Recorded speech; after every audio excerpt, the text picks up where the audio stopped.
இதுவே ரொம்ப பிகினிங்கா ஒரு குழந்தைகிட்ட கொண்டு போய் சேர்த்தா எப்படி இருக்கும்? டேய், குழந்தைங்கள்ல இருந்தே நம்ம ப்ராடக்ட் கன்சியூமர் ஆயிடுவாங்கல்ல, அதுக்கப்புறம் லைஃப் லாங் நம்ம பிராண்டோட கஸ்டமரா இருப்பாங்கடா. ஆமாப்பா, செம்ம ஐடியாப்பா. அப்ப நாம குழந்தைங்களை வச்சு ஆட் ஷூட் பண்ணிடலாம். ஷூர். குழந்தைங்க புடவை கட்டிட்டு இருக்கிற மாதிரி, அவங்க ஆசைப்படுற மாதிரி ஒரு ஒரு நல்ல ட்ரெண்டியா கேட்சியான கண்டென்ட்டா ரெடி பண்ணிடலாம். எக்ஸாக்ட்லிடா, அதான் நானும் நினைக்கிறேன். நம்ம வழக்கமா பண்ற ஆட் ஃபிலிம் டைரக்டர் கிட்ட நல்ல கண்டென்ட்டா பிடிக்க சொல்லு, அதை வச்சு நம்ம ஒர்க் பண்ணிக்கலாம். நான் பாத்துக்கிறேன்ப்பா. டேய், காஸ்டிங்லாம் நல்லா பார்க்க சொல்லு, குவாலிட்டியில எந்த காம்ப்ரமைஸும் இருக்கக்கூடாது. ஆடை பார்த்த உடனே இந்த ப்ராடக்ட் தான் வாங்கணும்னு எல்லாரும் டிசைட் பண்ணும். என்ன? கண்டிப்பாப்பா, நான் பாத்துக்கிறேன். சரி. ஆமா, பார்வதி எங்க? கோயிலுக்கு போயிருக்கா. அப்படியா? சரிப்பா. சரி, பாத்துக்க.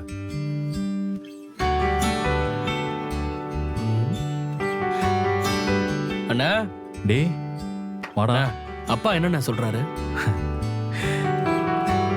நீ அவரோட பையங்கிறதுல அவரு ரொம்ப பெருமைப்படுறாரா? அப்படியா சொன்னாரு? ஆமாண்டா. கலக்கிறப்போ நான் எல்லாத்தையும் கேட்டுட்டு தானே இருந்தேன். அடப்பாவி. ஆமாண்ணா, அப்பா என்னை பத்தி இப்படிலாம் பேசினதே இல்லைல்ல. எப்பவுமே திட்டிகிட்டே தான் இருப்பாரு. ஆனா இந்த ஒரு ஐடியா நம்மள ஓஹோன்னு கொண்டு போயிடுச்சுல்லண்ணா. ஆமாண்டா, இதனால நம்ம கம்பெனி எவ்வளவு டர்ன் ஓவர் பண்ண போகுதுன்னு மட்டும் பாரு. சூப்பர்ண்ணா. இனிமே நான் அடிக்கடி இந்த மாதிரி நம்ம பிசினஸ்க்கு ஐடியா கொடுத்துக்கிட்டே இருக்கேண்ணா. குடுறா. You are the future of our company. அண்ணா, தேங்க்ஸ்ண்ணா. நீங்க, அண்ணி எல்லாரும் கொடுத்த தைரியம் தானே என்னை இப்படிலாம் யோசிக்கவே வச்சது.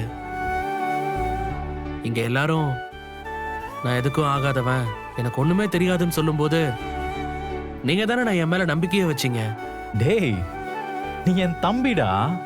உன்னை நான் நம்பாம வேற யார் நம்புவா? சரி, அது இருக்கட்டும். நாம நம்ம ப்ராடக்ட்டை லான்ச் பண்றதுக்கு முன்னாடி நம்ம பண்ண போற ஆடுக்கு ஒரு நல்ல ஐடியாவா யோசி. பண்ணிடலாண்ணா. யோசிச்சிடுறேன்.